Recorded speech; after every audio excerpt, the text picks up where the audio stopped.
నమస్తే. ఈరోజు మన స్టూడియోలో ప్రముఖ ఆధ్యాత్మికవేత్త ఆస్ట్రోన్యూమరాలజిస్ట్ శ్రీమతి జయప్రద గారు ఉన్నారు. సో మేడంతో మాట్లాడేద్దాం. నమస్కారం అండి. నమస్తే అమ్మా. శ్రీమాత్రే నమః. ఆగస్ట్ మాసం, విశేషంగా శ్రావణ మాసం, వృషభ రాశి వారి పరిస్థితి ఏ విధంగా ఉండబోతుంది? ఎలాంటి జాగ్రత్తలు తీసుకుంటే బాగుంటుంది? తప్పకుండా వృషభ రాశి వాళ్ళకి ఈ మాసం అనేది చాలా అనుకూలంగా ఉంది. ఎందుకు అనుకూలంగా ఉంది? రాశాధిపతి వెళ్ళి ద్వితీయ స్థానంలో, కుటుంబ స్థానంలో, ధనస్థానంలో, ఈ స్థానంలో ఎప్పుడైతే శుభగ్రహాలు ఉంటాయో ఖచ్చితంగా శుభ ఫలితాలు ఎక్కువ ఇస్తారు. రాశాధిపతి వెళ్ళి ద్వితీయ స్థానం ఉన్నారు కనుక వీళ్ళకి రావాల్సిన అన్నీ కూడా వడ్డీతో సహా ఇప్పిస్తాడు. ఇప్పుడు మనం వడ్డించే వాళ్ళు మన వాళ్ళు అనుకోండి, భోజనం బ్రహ్మాండంగా ఉంటుంది కదా, అన్నీ మనకు కావాల్సిన అన్నీ వడ్డిస్తూ ఉంటారు కదా. అలాగా వీళ్ళకి ద్వితీయ స్థానంలో శుక్రుడు ఉండడం వల్ల ప్రతిదీ వీళ్ళకి అనుకూలంగా వాళ్ళ ప్లేట్లోకి వస్తుంది. సో అది వ్యాపారస్తులకైనా, ఉద్యోగస్తులకైనా, తర్వాత విదేశాల్లో ఉండే వ్యాపారస్తులకైనా, విదేశాల్లో ప్రయత్నం చేసే ఉద్యోగస్తులైనా, విద్యార్థులకైనా చాలా అనుకూలంగా వృషభ రాశి వాళ్ళకి అనుకూలంగా ఉంది. వృషభ రాశి వాళ్ళు శుక్రుడు ఒక్కడ అనుకూలంగా ఉంది, రవి బుధుడు కూడా అనుకూలంగా ఉన్నారు వీళ్ళకి. అంటే ఏంటంటే రాజకీయ పరంగా ఏవైనా లావాదేవీలు ఉన్నా, గవర్నమెంట్ సంబంధించిన లావాదేవీలు ఉన్నా, గవర్నమెంట్ సంబంధించిన టెండర్స్ ఉన్నా వీళ్ళకి ఈ మాసంలో చక్కగా వీళ్ళ చేతికి వచ్చేస్తాయి. అంటే ఎక్కువ కష్టపడక, ఇంతకుముందు బాగా కష్టపడాలి అయినా వచ్చేవి కాదు, ఇప్పుడు బాగా కష్టపడిపోయినా వచ్చేస్తాయి. ఎందుకంటే వీళ్ళకి లాభస్థానాధిపతి శనేశ్వరుడు కూడా వక్రించి ఉన్నాడు. అందువల్ల ఏంటంటే ఏదైనా కాస్త ప్రతికూలం తెప్పించుదాం అనుకున్న శని రాహువుల వల్ల ఇబ్బంది వచ్చినా, దశమస్థానంలో రాహు కదా, దశమస్థానంలో రాహు ఎప్పుడు కూడా వీళ్ళకి కాస్త ఇబ్బంది పెట్టే అవకాశం ఉంటుంది. కనుక శనేశ్వరుడు వక్రించి ఉన్నారు కనుక రాహు కూడా ఇక్కడ ఏమి వీళ్ళని ఇబ్బంది ఏం పట్టడు. ఖచ్చితంగా ఆ ఫలితాలు వీళ్ళకి అందుబాటులో వచ్చే అవకాశం ఉంది. అంటే కర్కాటక రాశిలో వీళ్ళకి రవి బుధుడు ఇద్దరు కూడా చాలా యోగ్యంగా, ఎప్పుడూ లేని విధంగా చాలా చక్కగా మాట్లాడతారన్నమాట. అంటే కమ్యూనికేషన్ స్కిల్స్ చాలా ఎక్కువగా అభివృద్ధి అవుతాయి.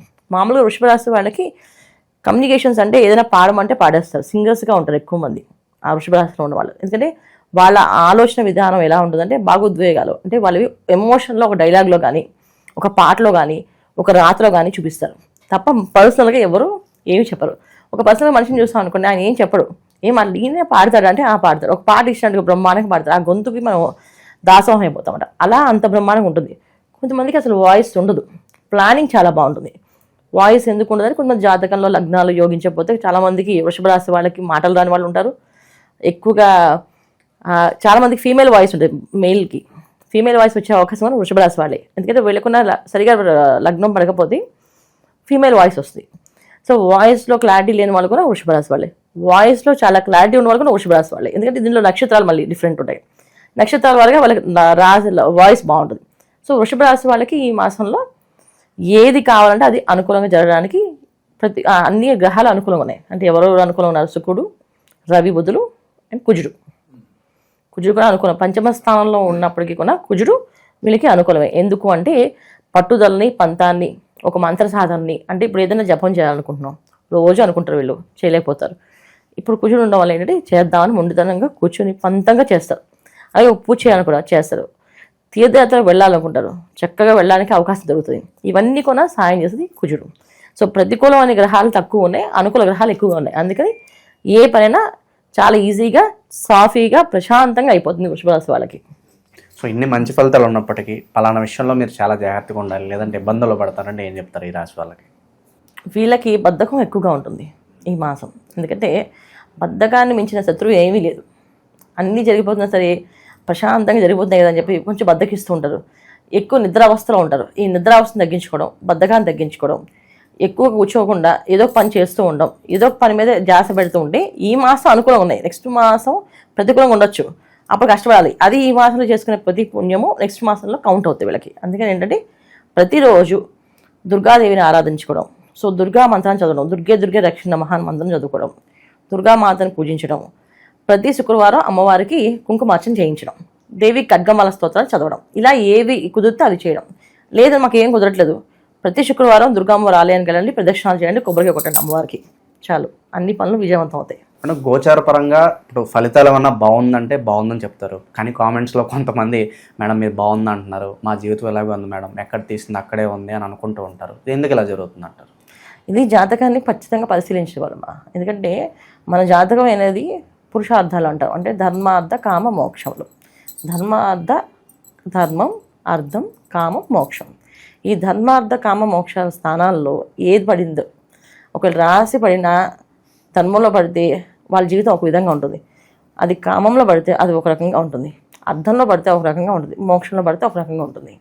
సో వీళ్ళ రాశి ఎక్కడ పడింది, తర్వాత రాశి అంటే చంద్రుడు ఉన్న రాశి, అంటే వీళ్ళు పుట్టినప్పుడు చంద్రుడు ఎక్కడున్నాడో దాన్ని రాశి కింద లెక్కేస్తాం. వీళ్ళు పుట్టిన టైం ఉంటుంది, ఆ టైంని లగ్నం కింద లెక్కేస్తాం. సో లగ్నం ఏమైంది, ఈ లగ్నం ఎక్కడ పడింది, ఈ ధన్వార్థ కామ మోక్షాల్లో పడిందా చూసుకోవాలి. అలాగే కారకత్వాలు చూసుకోవాలి, దశ అంతర్దశలు చూసుకోవాలి. పుట్టినప్పుడు నక్షత్రం వంశోదయ దశ అని ఉంటుంది. పుట్టగానే తల్లిదండ్రులకు బాగా యోగం ఉంటుంది. కొంతమంది పిల్లలకి వాళ్ళ యోగం అనుభవించాల్సింది తల్లిదండ్రులకు వస్తుంది. ఎందుకంటే మరి వాళ్ళు అనుభవించారు కదా, వాళ్ళు కార్లో తిరగాలి, తల్లిదండ్రులకి కారు లేదు, వాడు పుట్టగానే కారు కొనిస్తాడు. ఎందుకంటే వాడు కార్లో తిరగాలి యోగం ఉంది అబ్బాయికి, అందుకే కారు కొంటారు. అదే ఆ అబ్బాయి మంచి కంఫర్ట్గా ఇల్లు ఇంట్లో ఉండాలనుకున్నాడు, అలాగే సొంత ఇల్లు ఉంటుంది. ఇలాంటి విషయాలన్నీ కూడా పర్సనల్ జాతకంలోనే వస్తాయి.